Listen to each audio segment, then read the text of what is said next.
The Nathan, Nat and Shaun podcast. Yeah, it was. She thought her wardrobe was falling down or something along those lines. But spare a thought for the 8.8 magnitude earthquake that took place off the eastern cape of Russia. Yes, the Kamchatka Peninsula. But then it's affected. Can you go through the countries now? Because then there was warnings out for the rest of the world, pretty much, particularly the Pacific. Right. So the entire Pacific were on a tsunami watch. So I subscribe to the Smart Traveller Daily Updates, and these were the countries that they issued tsunami warnings for: Philippines, Canada, French Polynesia, New Caledonia, New Zealand, which is a little tiny island, Palau, Marshall Islands, Guam, Papua New Guinea, Samoa, Fiji, Federated States of Micronesia, Solomon Islands, Cook Islands, Tonga, Vanuatu, USA, Japan. Unbelievable. Because we all remember back what happened in Thailand, and in particular Phuket, and everything got just... Thailand, Sri Lanka, Indonesia. There was Banda Aceh. Never knew that place existed until the devastation that took place there and the amount of people that lost their lives. Yeah, so, we know what can happen, and it's to do, if there's a tsunami, it's to do with the depth, apparently. I don't know. I'm no seismologist. Yeah, and it was quite shallow where this took place. It was 20 kilometres down. Yeah. And that's... it was able to gather momentum, the surge of water, and they were thinking this is going to be devastating. Yes, it's good that they got on the front foot. I follow an American comedian no one's ever heard of, but she happened to be in Hawaii on holidays, and she posted, this is the tsunami warning that you hear if you're telling you, and so I guess if you know what it is, we've got to get to higher ground. Have a listen to this noise. That's an alarm, just a continuous high-pitched noise. So if that doesn't cause panic, I don't know what the dogs. You'd want to know what that means, wouldn't you? Oh, yeah. So I don't know if I'd know if that was going on, if there was an air raid or tsunami in this case, earthquake. You're getting text message notifications as well. I assume that's the case. But I can't think of anything more terrifying. Then, of course, everybody's trying to get to higher ground. She said that they had a car, they got to higher ground, and then they couldn't go back to the hotel, so a local just took them in for the night. Oh, that's not amazing. They just slept at someone's house. Yeah, just a random. That is amazing.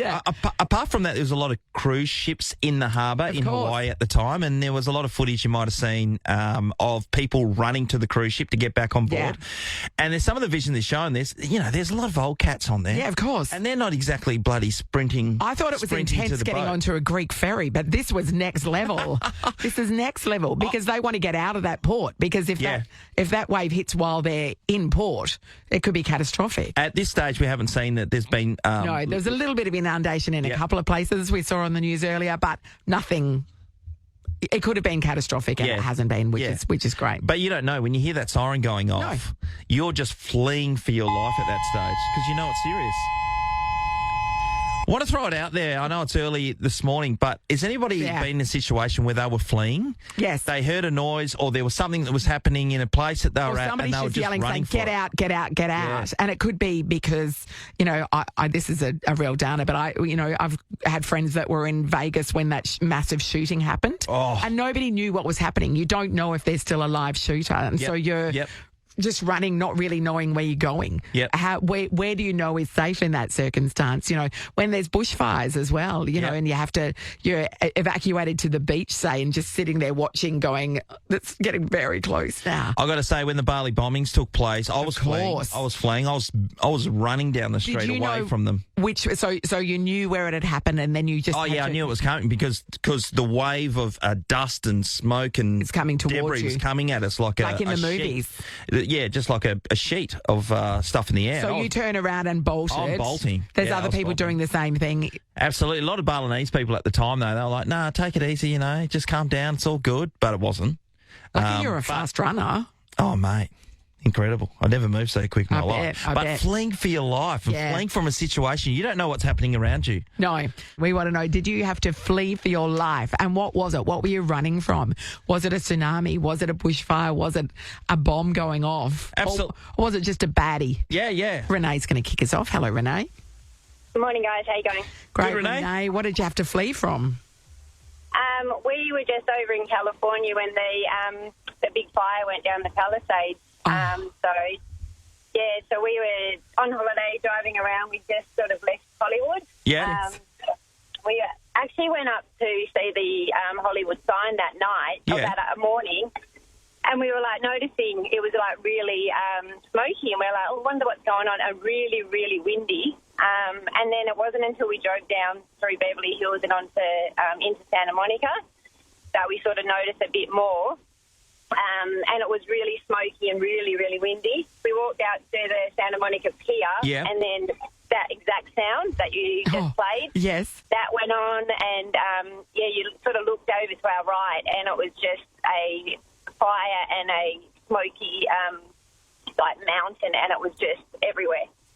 So that was terrifying. That was so bad, Renee. What happened to you guys? What did you do? That was the start of it. Well, we, for whatever reason, that was the only night we didn't have accommodation booked. So it was really bizarre. But anyway, we sort of were getting alerts and things, and then we started talking to a few locals, and then we were at lunch, and we had a few people were eating, and they were saying, oh, we've just been evacuated, we're out of here, we're doing this, we're trying to find accommodation. And then we sort of went, oh, shit, we better sort of look into this. So we sort of made a few inquiries at some hotels.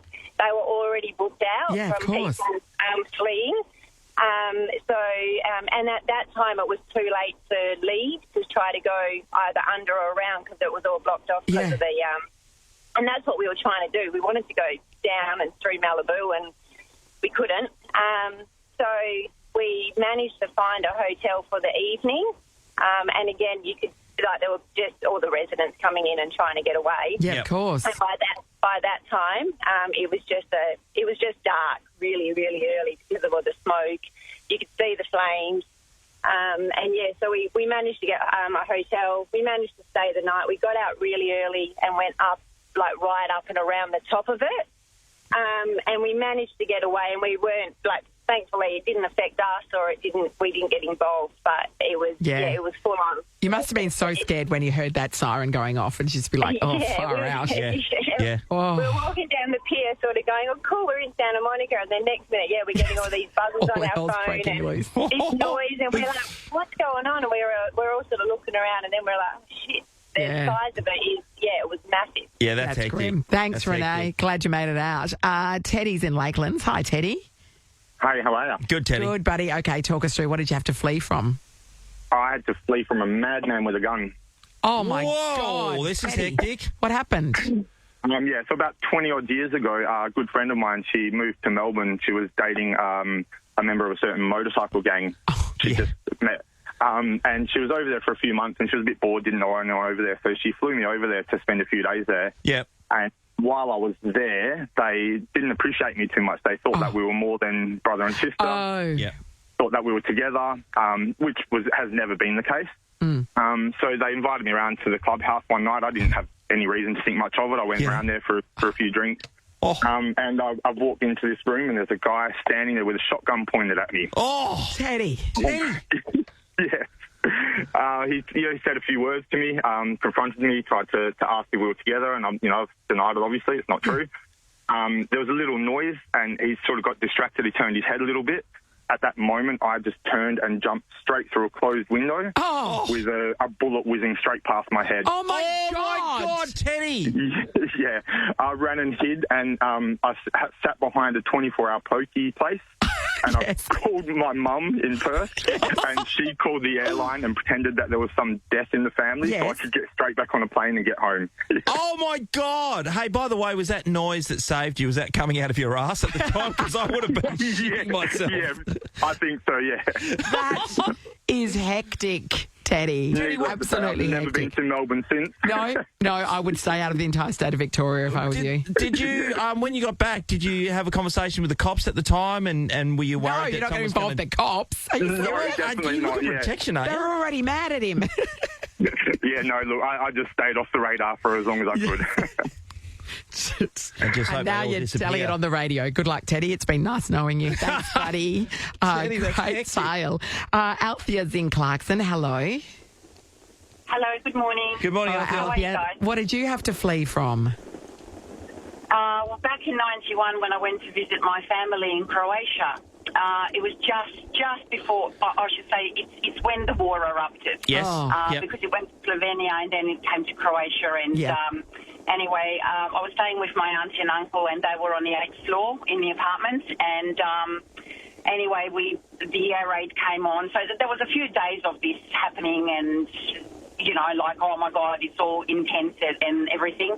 The air raid came on, and we had to flee from the 8th floor down into the basement, and then we heard a little bit of that boom, boom, all that sort of stuff. Whoa. Gone back upstairs again, downstairs again, upstairs, downstairs.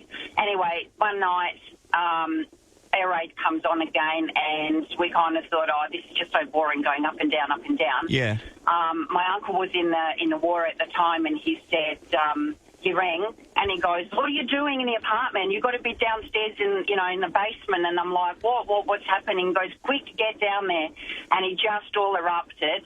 And not soon after, like, we were fleeing. And, of course, we went down in the basement, and we were down in the basement, and we just heard this great big boom, like the whole building shook and everything else. And later we found out that 2 buildings next to us, the top floors got blown up with a rocket. God.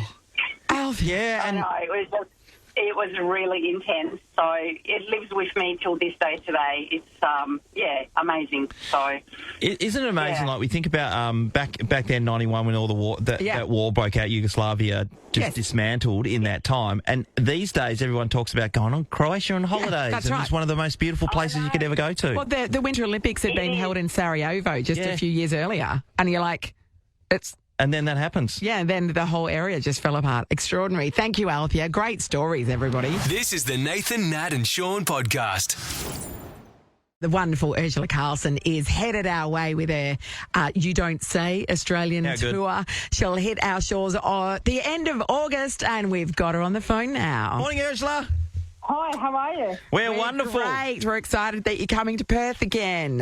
I know, I'm so pumped. I can't wait. The venue that we know it as Challenge Stadium. That's what everybody has always known it as. And now it's called the High Performance Centre, which sounds so fancy, Ursula. We're expecting a high performance. Listen, for an elite athlete like myself, it's the only place I'm willing to perform these days.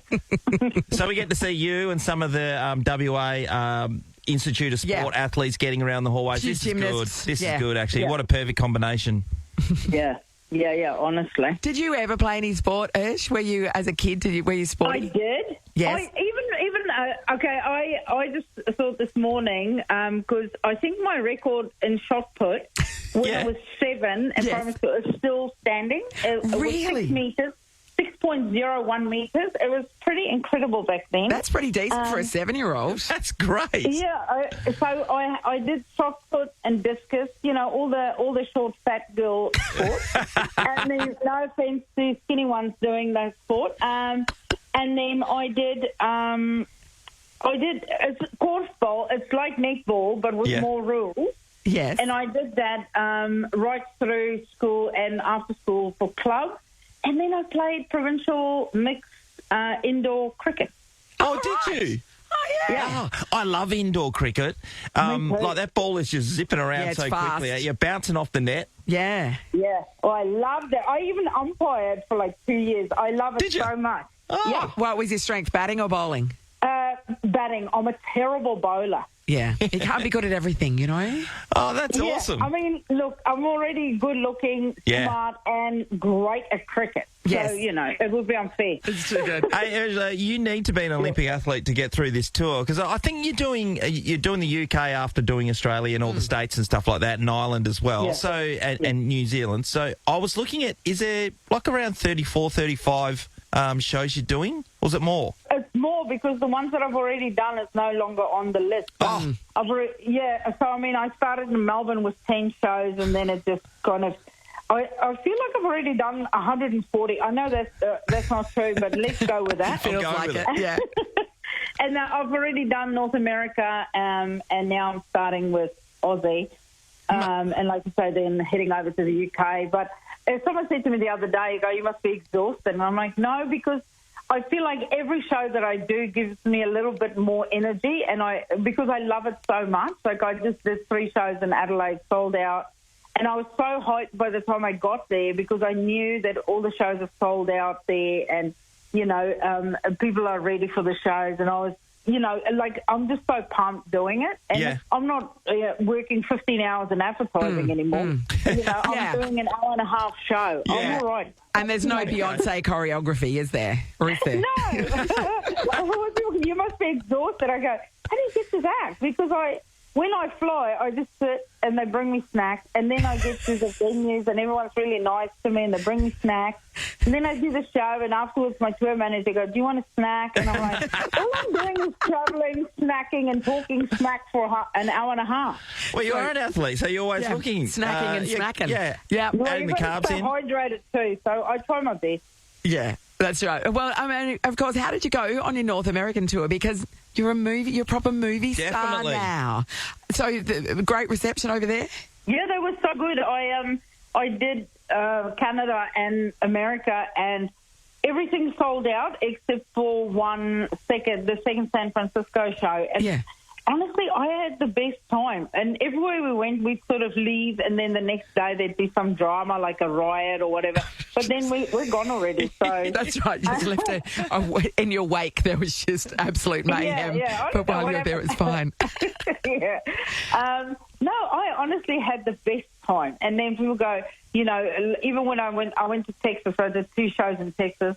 And people in other states, I said to them in Chicago, I just did a show in Texas. And they go, why? Yes. And I went, hey, simmer down. Listen, I had the best time. I'm not a political commentator. Yes. I just go over, do the show. My job is to make you laugh for an hour and a half, and then I leave. Yeah. And everyone had a good time, and so did I. So, no, it was great. Hey, we're talking about the movie Kind of Pregnant, which we talked to you about doing it ages ago. But now, are you mates with Amy Schumer and some of the cast and that?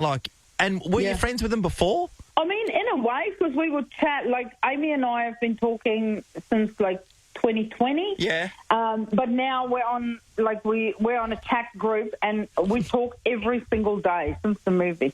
Wow. Amy, Gillian Bell, all of them, Brianna Howie. Brianna Howie is from Ginny and Georgia fame, and he's got other stuff too. But when I met her husband in New York after the Lakers next game at Madison Square Garden. Oh, wow. And I didn't know it was a husband, and then him and I bonded so hard that now we talk more than her and I. Cutting her grass. That's amazing. I have this weird gift of bonding harder with the partners than I do with the people that I work with.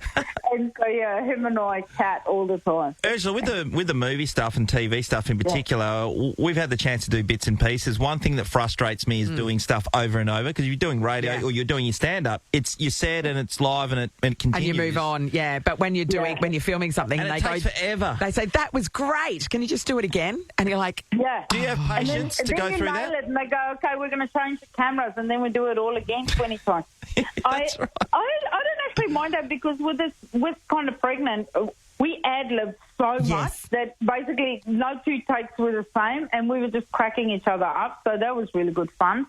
I think the thing that I don't like about filming anything is other people get a say on, what is funny. Yeah. So sometimes I remember doing a TV show in New Zealand, and then the producer would come in and go, hey, let's not talk about that. Let's not banter between each other.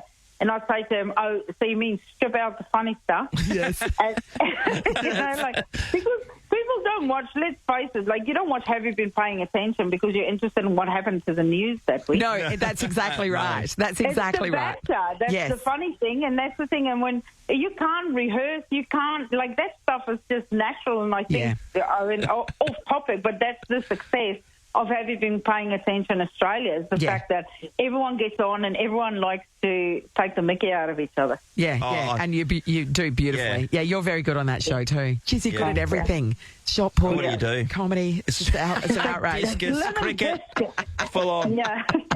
All Like bowling. Yeah, exactly. So you're coming to town. You're doing 3 shows. 2 of them already sold out. You added an early show on Saturday, the 30th of August. So tickets are selling fast if you do want to go see Urz. And she's like, every year she's the highest selling act at the Melbourne Comedy Festival. She just kills it. You are so good at what you do, Urz. You know that when you say, I just want to make people laugh for an hour and a half, you do. And also for beyond that, because they chuckle all the way home as well. So we love your work, Urz. livenation.com.au. Snatch those last few tickets up for that early show on Saturday, the 30th of August. Go and see her at what we know as Challenge Stadium, but these days is the High Performance Centre. Urzila Carlson, thank you so much for talking to us. Thanks, team. I'll make sure to bring my sweatband. I want to see you on stage with athlete, this. Urzila Carlson. Nathan, Nat and Sean is a Nova podcast. For more great comedy shows like this, head to novapodcasts.com.au. Nova.